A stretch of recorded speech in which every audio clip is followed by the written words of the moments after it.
Bueno, yo les recomiendo ahora escuchar atentamente a Daniel Guerol. Es una persona extraordinariamente seria, conoce mucho de este tema energético. Él viene de estar en una conferencia, no la semana que pasó, sino la otra, conferencia a la que nosotros nos referimos acá, en Odisea, en Houston. Es una conferencia que se realiza todos los años, es una especie de gran cumbre de la energía, que toma a esa gente que está ahí mirando, empresarios, políticos, administradores, etcétera, en medio de una situación extraordinariamente incierta. Entonces, muchas gracias por estar, Daniel. No, gracias por la invitación. Lo primero que me gustaría es que hagas de periodista y nos cuentes qué viste, una pequeña crónica sintética de lo que te llamó la atención de esa reunión en la que estuviste mientras sucedía la guerra y el comienzo de la guerra. Claro. Fue extraordinario porque es la postergación de 2 años que se suspendió y el tema era la transición energética y qué van a hacer las empresas de petróleo, gas y energía en ese nuevo mundo, ese camino que tiene fecha de llegada, pero que no sabemos cómo se recorre, con el estallido de una guerra, que es el hecho más conmocionante después de la Segunda Guerra Mundial, según lo que expresaba gente que sabe, no que te lo diga yo. Y para mí fue fascinante porque, aparte de escuchar gente de altísimo nivel, funcionarios de Estados Unidos, la secretaria de Energía de Estados Unidos, presidentes de empresas, había un hilo conductor donde todo el mundo sí hablaba en favor de la transición energética sin nada concreto. Aclaremos que transición energética es salir del mundo de los fósiles al de las energías renovables y a un mundo con un funcionamiento con menos emisiones de carbono, sí, digamos, por definirlo así, que es catalogado como algo negativo porque afectaría o afecta el clima. Ahora, eso contrasta con el estallido de la guerra y la disrupción absoluta de todos los mercados energéticos en una forma que yo creo, yo no viví de cerca el tema, pero es peor que el embargo del 1973, porque esto es un contraembargo. ¿Sí? No es que... Explícalo eso, a ver. Claro, porque en 1973, en el estallido de los países árabes, quieren un precio mayor por el petróleo y el petróleo pasa de $3 de aquella época creo que a 17. Y si no, no vendían y redujeron la venta de petróleo a Occidente. Esto es al revés. A uno que quiere vender... Claro, a uno que quiere vender, como es Rusia, un gran, como llaman, powerhouse, es un gran productor de energía. Es probablemente, cuando sumás gas y petróleo y combustible, el mayor del mundo. Es uno de los 3 primeros productores de petróleo. Más o menos producen lo mismo con Estados Unidos y con Arabia. Es el mayor productor de gas natural, ¿sí? Y estuvo en las últimas 3 décadas, después de la caída del muro, en un avance e integración en su provisión, ha ganado y ganó una confiabilidad en el suministro, y ahora toma una decisión drástica de invasión a Ucrania y la represalia es decir, bueno, yo no quiero saber más nada con esta gente. Las empresas petroleras se fueron, anunciaron que se van de Rusia. Acabas de decir algo muy interesante, que es que hubo 2 procesos como contrapuestos. Sí. Uno de alejamiento de Rusia respecto de Occidente, todo lo que estamos viendo de expansión de la OTAN, etcétera, es decir, un desencuentro entre Europa y Rusia en materia de seguridad, Sí. y para mayor dependencia de Europa respecto de Rusia como proveedor de energía. Por supuesto, nadie lo va a decir en esa conferencia en público explícitamente, pero claramente acá lo que se repregunta es si esto no ha sido un error estratégico garrafal de Occidente, de Europa. Un poco el comentario era, bueno, Trump se lo dijo a Europa, ¿no? Y es verdad, hay una filmación que lo dice. Yo no sé si tiene la capacidad de pensar estratégicamente, pero acá ha colapsado un poco, es como el fin de la edad de la inocencia. Acá se dijo, no, bueno, somos todos amigos, acá el muro de Berlín inauguró la etapa de la paz y no va a pasar más nada y podemos hacer lo que querramos, que Rusia se va a quedar tranquila porque nosotros le compramos energía y Rusia acumula reservas y mejora su economía. Bueno, esto parece no ser así y no es así. Entonces, ha colapsado eso. Y hay dos alternativas que se abren. Una es, Europa dice, bueno, entonces yo voy a acelerar esta transición energética. Y vos tenés otros que dicen, no, bueno, vayamos a la realidad. El mundo no puede vivir sin petróleo y gas. Y eso fue la colisión de dos visiones que tienen su trasfondo político también en esta conferencia, porque el gobierno demócrata de Biden, como casi toda Europa, está a favor de toda esta transición, y la secretaria de Energía de Estados Unidos, que es una mujer que favorece la economía verde, llamémosla, pidió por favor que aumentaran las inversiones para aumentar la producción de petróleo y gas natural. Y esto es sumamente interesante porque tiene muchas enseñanzas para la Argentina, ¿no? Porque yo he tenido discusiones grandes con amigos y con funcionarios en el gobierno pasado, también en este, que me dicen, bueno, la forma de ir al mundo y de progresar es hacer lo que hace Europa, y entonces tenemos que poner todas estas energías y hay que poner miles de millones de dólares para transformar esto, que cuesta más caro, que alguien tiene que pagar. Y vos señalaste en tu editorial, está en el núcleo del problema político. ¿Sí? Y no hay un consenso y no se sabe bien qué hacer. Hoy leía una entrevista que le hacen a Jason Bordoff, que era el secretario de Energía de Obama, es decir, demócrata, ¿sí? Donde dice tenemos que hacer el gasoducto al que se negaba Obama, claro, el Keystone. ¿Sí? Tenemos que volver a producir, es decir, empiezan los verdes a decir, y bueno, volvamos al carbón. Sí. Hay todo un reproche en Alemania por haber abandonado irresponsablemente la energía nuclear. Sí. Bueno, ¿qué quiere decir eso? ¿Que vos pensás que se demora la cuestión de la transición energética y se vuelve a energías más convencionales por miedo?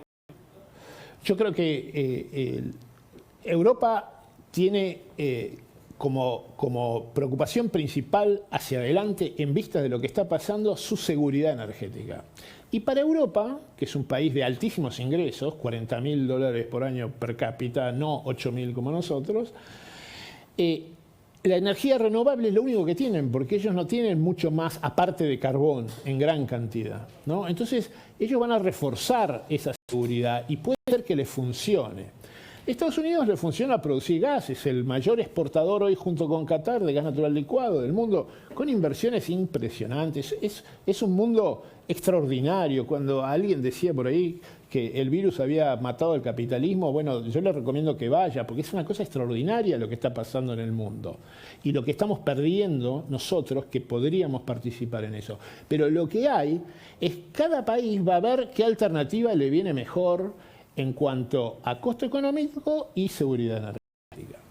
Y yo creo que eso es un gran dilema, es una gran discusión que en Argentina creo que hay un error en la aproximación de la oposición o del gobierno, porque se advierte que para mí, a veces lo digo brutalmente y quizás me equivoque, pero yo creo que nadie puede gobernar este país si no entiende cómo manejar la cuestión energética, que es un enorme problema de corto plazo, a la vez que es una enorme oportunidad.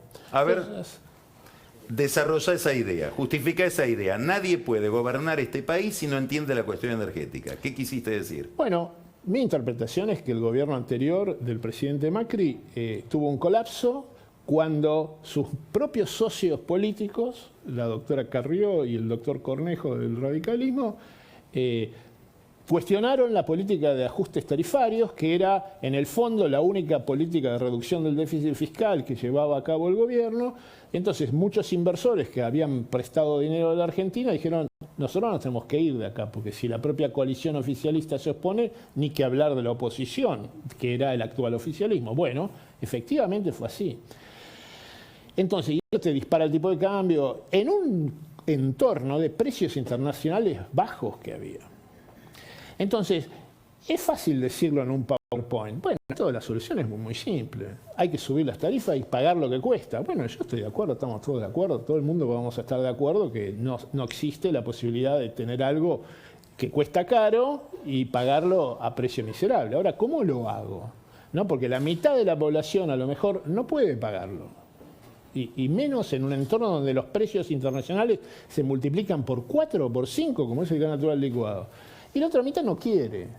¿sí? Prefiere gastar esa plata en un restaurante o en pagar el cable o lo que fuere, irse de vacaciones.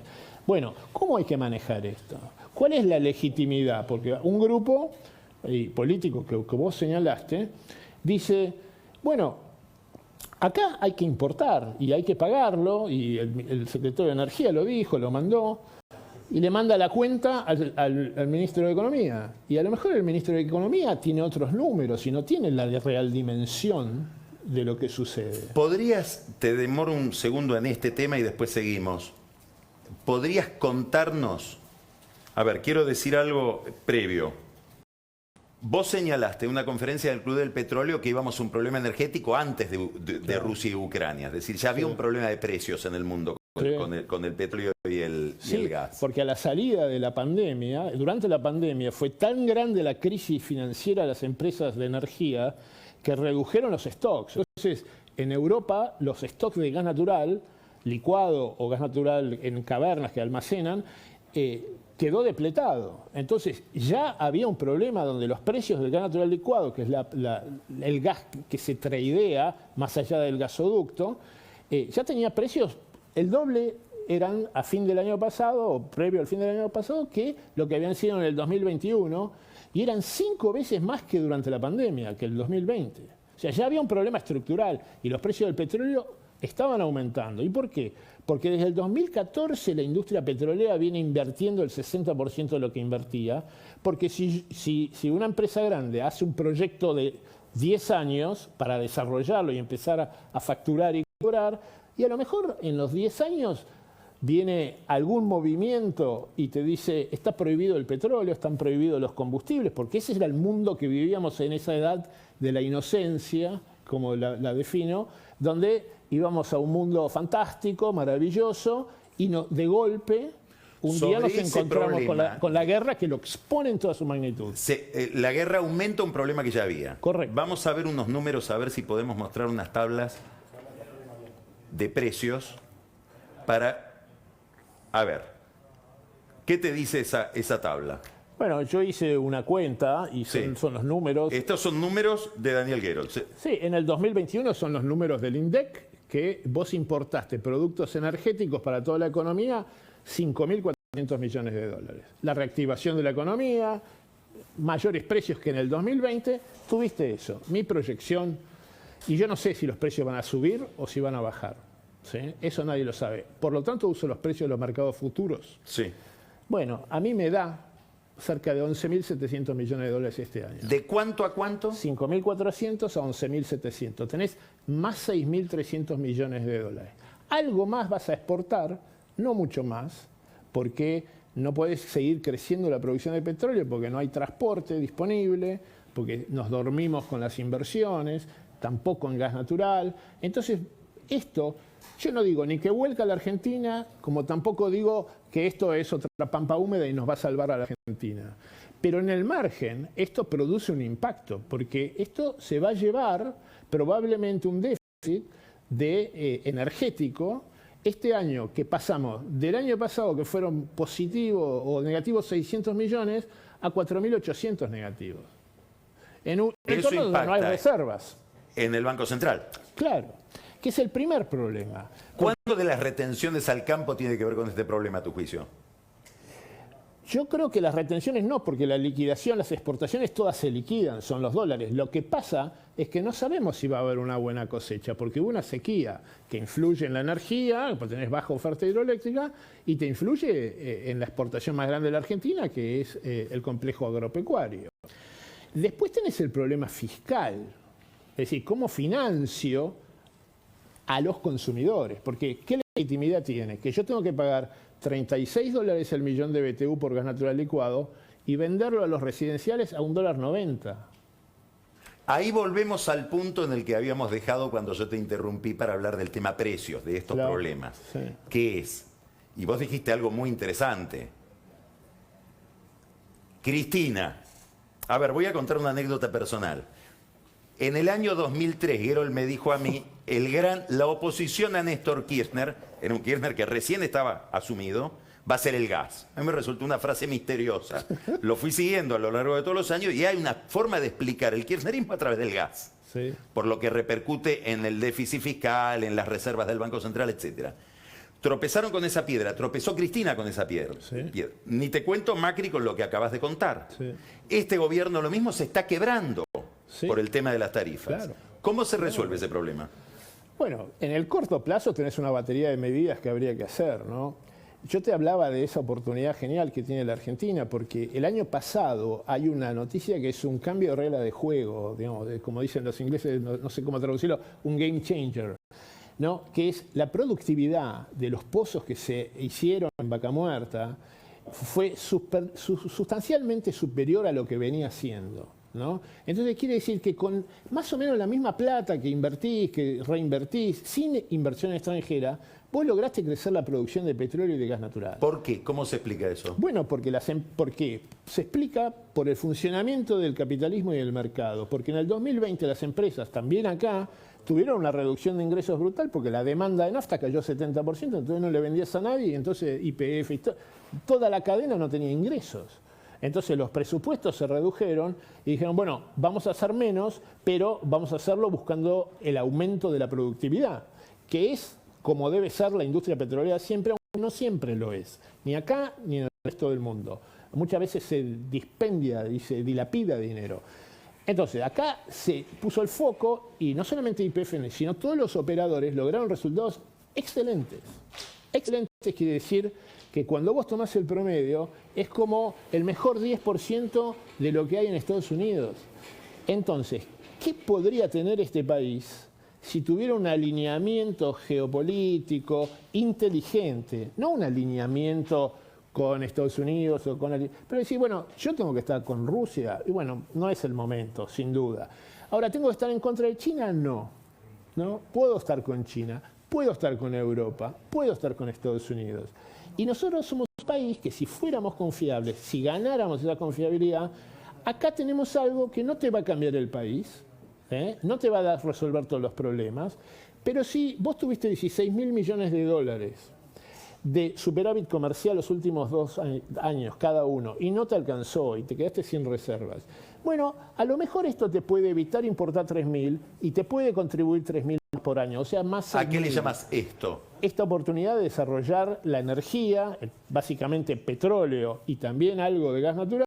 ¿Estás hablando solo de Vaca Muerta o estás hablando...? Yo creo que lo que hay que lograr es que haya una política para todas las cuencas del país. Hay cuencas que no tienen chance porque técnicamente están bastante depletadas, pero hay otras que sí tienen Y hoy chance. Yo te nombro secretario de Energía o ministro de Economía, lo tenés acá, Guzmán, ¿qué le recomendarías?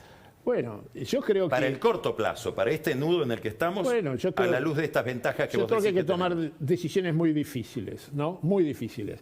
Un sector del gobierno evidentemente le dice, no, mándame la plata. Y como vos bien dijiste, decir, bueno, no está en un cajón la plata, ¿no? Cuando me dicen, vamos a hacer un gasoducto, no hay problema porque están las partidas presupuestarias. Bueno, eso no quiere decir que esté la plata. La plata no se fabrica, especialmente cuando vos tenés que importar, porque vos podrás fabricar pesos, pero no podés fabricar dólares, tenés un límite. Entonces, vos tenés que manejarte inteligentemente y tomar decisiones difíciles. El ministro no las conoce, porque no es un especialista. En energía hay gente con buena voluntad, hay gente que pese a su personalidad un poco así agresiva o vinculado con los sectores más radicales que vos mencionabas, digamos, tienen más conciencia de que hay que hacer, pero tomar las medidas concretas, bueno, vos tenés que desde armar algún comité de crisis que vaya a tener que manejar la escasez. Escasez que no es que te vas a quedar sin gas o sin luz los residenciales. No, pero la industria seguro. ¿Sí? Y tampoco va a haber tanto gas para generar energía eléctrica, porque la Niña se está extendiendo. Hay pronósticos que dicen que podría ser un invierno relativamente frío. Y tenés baja oferta hidroeléctrica y vas a seguir teniendo baja oferta. Entonces vos tenés que comprar combustible. Ahora, no tengo los dólares. Bueno, ¿cuándo hay que comprarlo? Yo los compraría ahora, los combustibles, sobredespacharía en base a esos combustibles que salen más baratos que el gas natural licuado, guardaría agua para el invierno, básicamente los embalses del Comahue. Pondría a Brasil y a Uruguay, que tienen máquinas térmicas y que pueden funcionar con estos combustibles que son más baratos que el futuro LNG que vamos a comprar, y comprárselo, importarlo, ¿sí? Con mecanismo de compensación, si pudieras, pero tenés que negociar allí.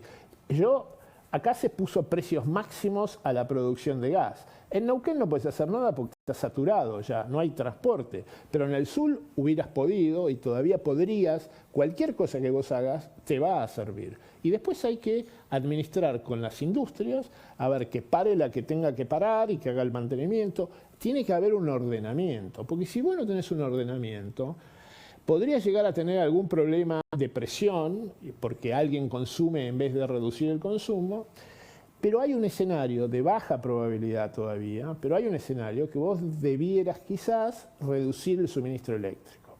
Y esto te retrotrae al final del gobierno de Alfonsín, que atravesó una situación parecida. No tenían los dólares, no podía importar y había baja oferta hidroeléctrica. Exactamente igual a lo que te estoy diciendo.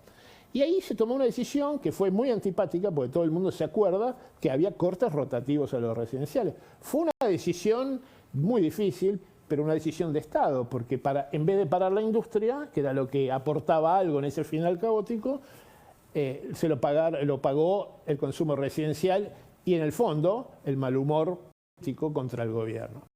Acá hay muchas cosas para hacer, pero lo más difícil siempre no es tirar las ideas o tratar de instrumentarlas, porque acá hay profesionales en las empresas que saben todo lo que hay que saber. Estamos al máximo nivel mundial, o sea, no hay nada que alguien te traiga una receta del exterior a decirte cómo hay que hacer. El problema más importante es que los funcionarios a veces no escuchan, ¿sí? Y tienen, supongo, una vorágine que, bueno, se le pierden las cosas. Vos decías que este acuerdo nació mal. Bueno, yo hablé con funcionarios del gobierno y hablé con funcionarios del Fondo Monetario. Y está claro que no se va a poder cumplir. Acá hay un desvío en este sentido, que sería perfectamente conversable, renegociable, ¿sí? Si vos tenés un plan lógico. Ahora, si la lógica es, no, yo no voy a aumentar las tarifas, o no voy a firmar el acuerdo con el fondo, te están diciendo que no tienen ninguna alternativa, porque eso vuela en el aire. Mejor tener el acuerdo con el fondo y renegociar el acuerdo con el fondo con un plan que, si vos lo haces inteligentemente, y esto lo mencioné en el 2016, creo, en un programa tuyo, el fondo hasta te lo financia. Esta transición, no energética, sino la transición de cómo regularizar este sector tan importante para el país, porque atraviesa a todos los consumidores de la Argentina, a todos los habitantes consumen energía. Es tan importante y tiene problemas. No es que yo subo 1000% la tarifa y listo, no pasa nada. No existe eso. Ahora te hago la última pregunta. Salgamos de la emergencia. Sí. En el mediano y largo plazo, hoy hay un problema de gas en el mundo, sí, y de petróleo, pero miro más el tema del gas. Nos vienen diciendo desde hace ya mucho tiempo, porque ya pasaron como 10 años, 12 años, 15 años, que tenemos la tercera reserva de gas del mundo, aparentemente. No sé si es un mito o no. Sí, claro. Pero digamos, deberíamos estar festejando lamentablemente lo que pasa, pero digamos, sería una gran oportunidad. Pero y ahora aparece que no tenemos gasoductos, Y claro. Bueno, ¿qué hay que hacer para que el sector energético se convierta en una palanca para la Argentina? Bueno, yo a veces salimos de la crisis de las tarifas. Medio irónico. Yo lo que necesito es que el gobierno no se meta mucho. ¿Viste? Eso es lo principal. Eso sería lo más importante. Sí. ¿Viste? Que no se meta mucho, que dejen a las empresas. Se tiene que meter en algunos puntos particulares. No sé si hacer una ley que tiene 105 artículos eso y aprobarla en un megapaquete de 15 leyes como se va a tratar de hacer ahora. Para mí no. Acá hay que resolver algunos puntos claros. Es decir, ¿cuál va a ser el precio interno del petróleo y de los combustibles? Que tiene que ser con un esquema inteligente, un fondo de estabilización y derechos de exportación que crezcan. Entonces, los precios no van a ser con los internacionales, pero van a ser previsibles y respetarlo, y que con ese fondo se pueda subsidiar a los consumidores si el gobierno lo considera así. Y en gas natural, yo creo que, y la ley es muy restrictiva en ese aspecto, porque vos no te permite exportar libremente, eso no existe en ningún país del mundo, existe eso. Pero tiene una escala que ya pasaron ese problema. Nosotros tenemos que llegar ahí. Y en gas natural es lo mismo. Yo creo que si vos tenés una escala donde Vaca Muerta es un recurso, no es una reserva, no es como las reservas de Rusia o las reservas de Qatar, no es así. Si vos tuvieras capital y tuvieras medio para transportarlo, lo convertirías en una reserva. Y ese es el desafío. Ahora, para eso vos tenés que tener algo de largo plazo, que yo creo que una planta de gas natural licuado, a donde estamos llegando tarde, porque eso va a tardar 7 años, no sé. Ahora hoy el ministro dijo que teníamos que tener... Claro, bueno, estoy 100% de acuerdo, pero el ministro quizás no sabe qué implica eso. Yo creo que ahí sí podrías tener una ley simple, donde se bajen regalías a las provincias petroleras, se bajen impuestos a las ganancias para después devolverlo. Impuestos que no existen, no se están cobrando y no se van a cobrar si vos no lo desarrollás. Con una ley aprobada y donde se reserve una parte de Vaca Muerta, que es la del gas más seco, para que se pueda exportar. Entonces, a lo mejor estás exportando e importando al mismo tiempo, pero hay que ver la cuenta, porque si yo exporto gran cantidad todo el año, porque el año es más largo que el invierno, ¿no? Es más tiempo el no invierno que el invierno. Si vos lograras hacer eso, ¿sí?, vas a recaudar mucho más plata, que la que vas a usar en gastar. Pero eso es una idea y un concepto que tiene que ser moderno, discutido. Hay que aumentar los precios a los consumidores en un esquema pautado. Todas estas cosas que hoy me contaban que en el Ministerio de Economía están viéndolo por el decil económico, a ver cuánto ganan, es imposible, porque vos le vas a decir a Edenor, a Metrogas, al del octavo A, cobrale más porque es millonario, al del octavo B no, cobrale menos. Es impracticable. ¿Cómo vas a ver Edenor? Cruzás base de datos. ¿Vos sabés lo que es cruzar base de datos? Todos los idiomas, es como cruzar el idioma chino con el ruso y decir, no, salimos algo juntos y entendemos. No, no existe eso. No existe. Entonces, ¿sabés que querés hacer algo práctico? Porque estamos a fin de marzo. El invierno es dentro de 40 días. ¿Está bien? Mañana empieza técnicamente, pero el frío llega la primera semana de mayo. Lo que vos tenés que hacer es aumentarle a todo el mundo. Toma todos los que reciben un plan, la AUH, todos esos planes que no sé cómo se asignan, pero con algún criterio se asignan. Decirle, usted tiene el consumo histórico, lo tienen las distribuidoras, lo saben perfectamente. Bueno, la mitad está subsidiado. Le doy esta tarjeta, usted lo paga con esto. La mitad la paga usted. Si usted consume más, paga full. Esa es la forma práctica de hacerlo. El resto estamos hace 2 años, viendo a ver cómo van a segmentar las tarifas. El ex ministro de Vido lo hacía mejor, agarró una filca y dijo, nosotros agarramos con un lápiz rojo acá, decimos, este barrio rico, chao. Después no lo dejaron. No, claro. Me acuerdo que había anunciado. Pero ¿por qué no funciona? Yo no logro entender por qué no hacen algo así, porque hasta políticamente, para esa política clientelar... Bueno, no hablan con Debido. Bueno, yo no sé por qué no lo instrumentan de ese modo, pero ¿cuándo lo van a hacer? En mayo. ¿Cuándo lo van a hacer? En mayo ya está jugado todo. ¿Qué quiere decir que está jugado? Porque ya empezó el invierno como instrumento. La cobranza, la gente se va a dar cuenta que le aumentó a los 2 meses. Ya tuve que haber erogado todas las importaciones que no las puedo hacer. No las puedo hacer. Yo no creo que sea maldad del ministro que no le manda la plata.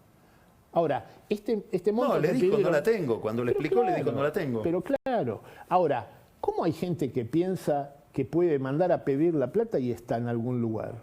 Digamos, hay que tener realismo de esto. Es una situación la más difícil que vi. No porque haya habido faltantes mayores en este año, lo que yo preveo, que los otros años. Hubo inviernos 2007, no me voy a olvidar nunca, 9 de julio me llamó el ex secretario Moreno porque nevaba en Buenos Aires a ver qué se podía hacer. Bueno, escuchó algunas cosas y muchas oportunidades tuve esa actitud constructiva que siempre tengo. El punto es que en esta oportunidad hay que administrar la escasez. No está el señor Debido, Barata o el señor Moreno para llamar por teléfono y dar una orden marcial. No están. Esto no funciona así el gobierno, lo cual está bien, ¿no? Ahora, los precios son extraordinarios. Estamos en una situación extraordinaria de guerra con precios altísimos. Quienes gustan de Putin a nivel político deberían darse cuenta que Putin nos tiró un misil a nosotros, ¿sí? Nos pegó de lleno, ¿sí? Porque estamos desguarnecidos, estamos débiles. Justo cuando le queríamos abrir la puerta de América Latina. Sí, bueno, mejor que no se la abramos. Mirá qué ingrato. No, mejor que no se la abramos porque las repercusiones sobre la Argentina son graves. Entonces, hay que tomar medidas duras y difíciles, ¿sí? Y hay que explicarlas. Y hay que hablar con la industria y hay que hablar con todos los que hay que hablar, ¿sí? Pues tal vez tengas que apelar a que al GNC le tengas que decir, señores, vayan a comprar naftas. Ahora, naftas no hay que importar. Pero hay que hacer un análisis fino, porque a lo mejor importar las naftas es más barato que importar el gas natural licuado, ¿sí? Bueno, en definitiva, lo que estás diciendo es, hay que saber y tener un método. Bueno, eso, y hay que saber escuchar, ¿no? Sí, si uno no sabe, sí, aprender. Exactamente. Y yo creo que va a ser un momento muy desafiante. Y como te dije en algún tramo, y esto vale también para la oposición, porque no sé qué van a hacer. No sirve un economista o el mejor economista y el mejor plan económico si no entiende cómo manejar este toro enardecido que siempre es el tema energético. Porque por ahí te toca la pandemia y no vale nada, ¿sí? Entonces te dicen, paren la explotación petrolera, ¿viste? Porque ¿para qué? Yo importo todo. Y después, ¿viste? 2 años después nada más, vale 6 veces más, ¿viste? ¿Viste?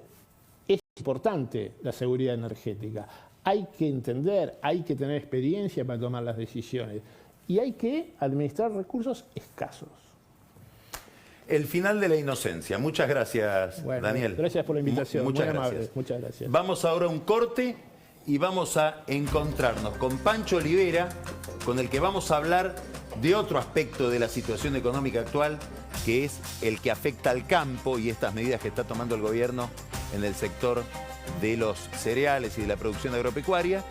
Y Daniel Vilota nos va a traer una nueva edición de una vieja pelea.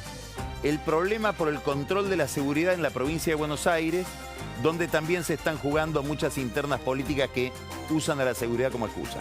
Ya volvemos.